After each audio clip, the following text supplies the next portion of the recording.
Welcome to the channel. Before we begin, don't forget to like the video and subscribe, because stories like this deserve to be remembered. Today, we're going to talk about power. Not power as glory, not power as victory, but power as a burden. Throughout history, many men reached the very top. They ruled nations, they commanded armies, and yet most of them did not fall because of their enemies, but because of the power they held. So let me ask you something. What if power isn't a reward, but a curse? If you're ready, let's begin. Power is seductive. It promises order in chaos. It tells you that if you control enough, you will finally be safe. And at first, it works. People listen. Enemies hesitate. Your name carries weight. But here's the part history rarely says out loud. Power doesn't change who you are. It reveals who you already were. And no one proves this better than Napoleon Bonaparte.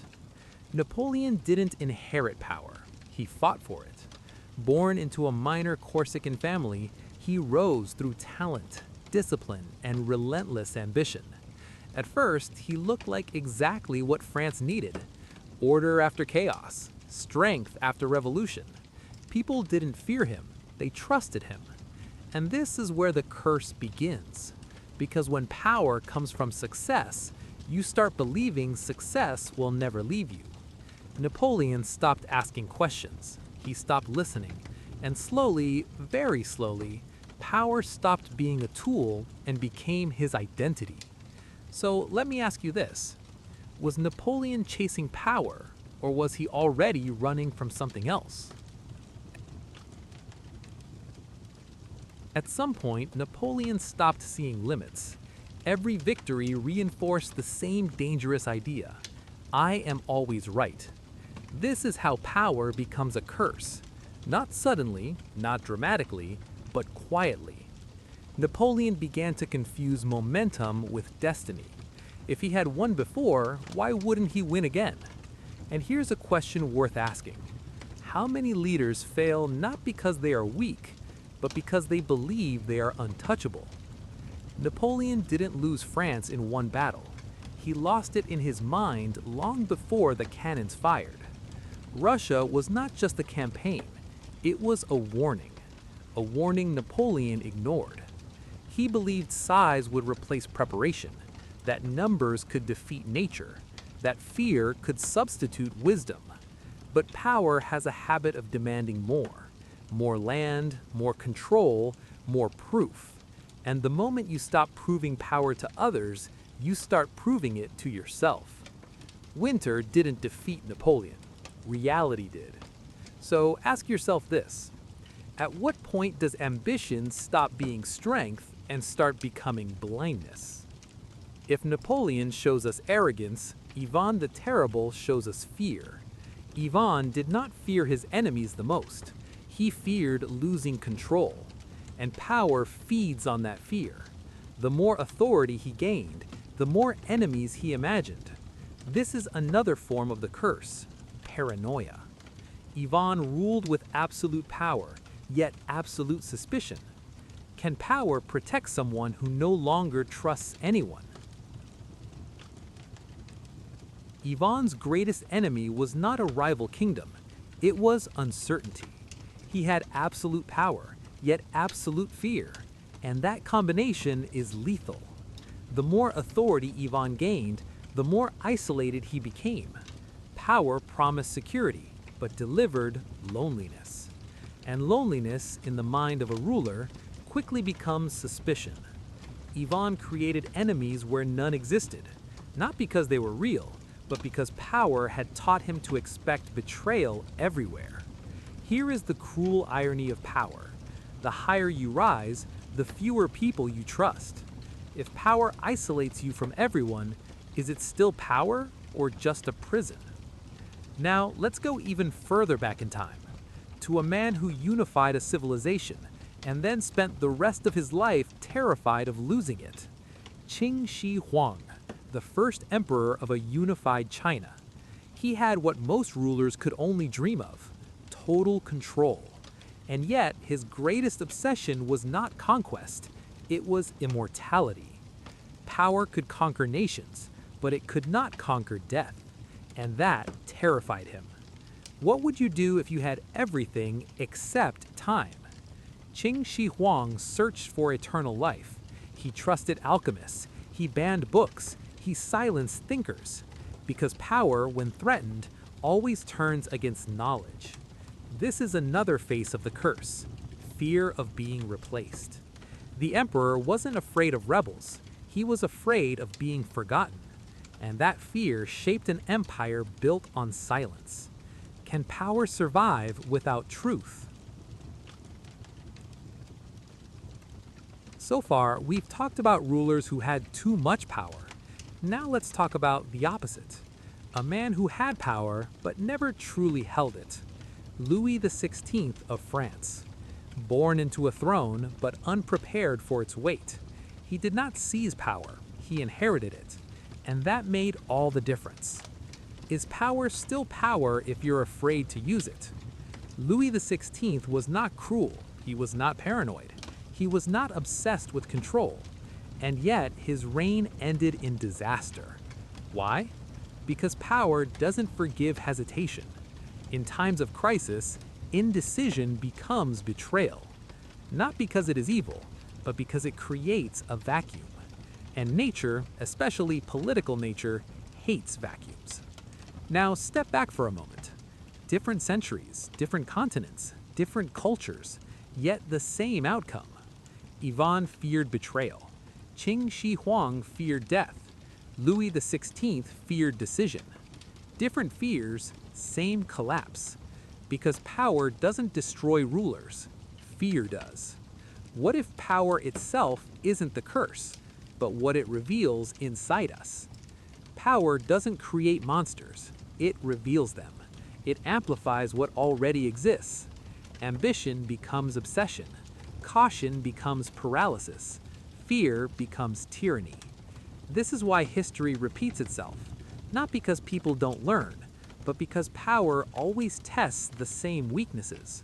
So was the collapse inevitable? No, but it was predictable. Because power without self-awareness always follows the same road. And here's the uncomfortable truth. The curse of power is not reserved for emperors.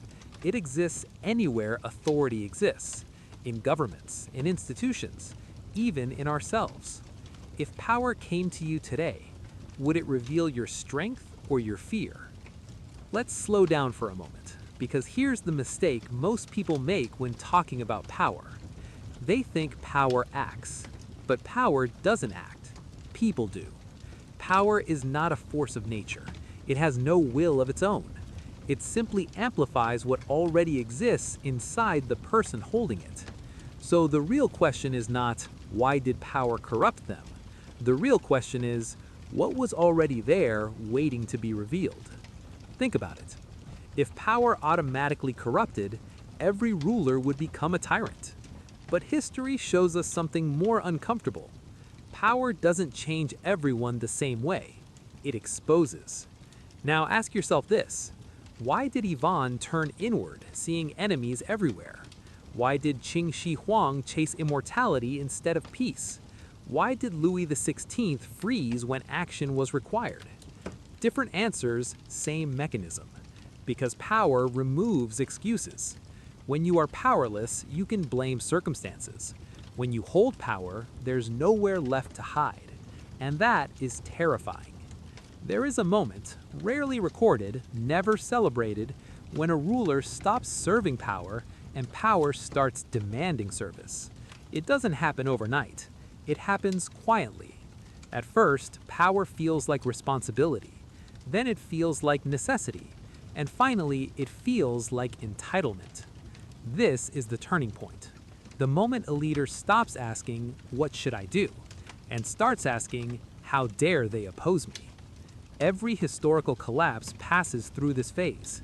Not rebellion, not war, not assassination, but detachment. When leaders stop hearing voices that disagree with them. Let me ask you something. If no one around you ever disagreed with you, would you still know whether you were right? Or would you simply feel powerful? This is why republics are fragile, not because they are weak, but because they require restraint. Empires, on the other hand, reward certainty. A republic asks its leaders to hesitate. An empire rewards those who act. And in times of fear, people don't want hesitation. They want clarity, even if it's false. They want order, even if it's brutal. This is how liberty slowly trades itself for security, not by force, but by demand. The final illusion of power is control, the belief that if you hold enough authority, nothing can surprise you. But history is ruthless. No ruler ever lost power because they had too little control. They lost it because they believed they had complete control. So let me ask you one last question. If power is so dangerous, if history keeps showing us the same ending, why do people still chase it? Is it greed? Ambition? Madness? Or is it something much simpler? Because power promises safety. Every ruler we talked about believed the same lie. They believed that more power meant more control, that if they could just rule harder, silence louder, strike faster, the chaos would finally stop. But history shows us the opposite. The moment power becomes absolute, fear replaces reason. And fear is a terrible advisor. Fear makes leaders see enemies everywhere. Fear turns disagreement into betrayal. Fear convinces a ruler that survival justifies everything. And once that happens, power stops being a tool. It becomes a prison. Think about it. How many emperors slept peacefully? How many kings truly trusted the people around them? How many rulers died without fearing assassination? Very few.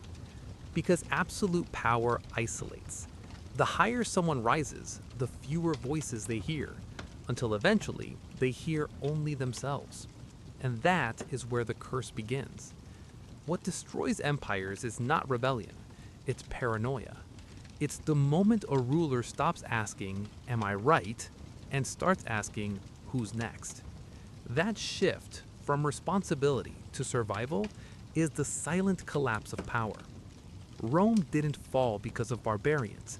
It fell because fear hollowed it from the inside. Kingdoms didn't burn because people hated authority. They burned because authority forgot its limits. And here's the uncomfortable truth. This isn't just ancient history. Power hasn't changed. Only the stage has. Different names, different clothes, same psychology. The moment power exists without restraint, it begins to rot, slowly, quietly, invisibly, until one day it collapses and everyone is surprised, except history. It always does. So maybe the real lesson isn't that power corrupts. Maybe the lesson is this: power reveals who we already are. And when fear sits at the center of power, collapse is not a possibility. It's inevitable. If you enjoyed this journey through history and human nature, don't forget to like the video, subscribe to the channel, and let me know in the comments, do you think power can ever exist without becoming a curse? Until next time, history is watching.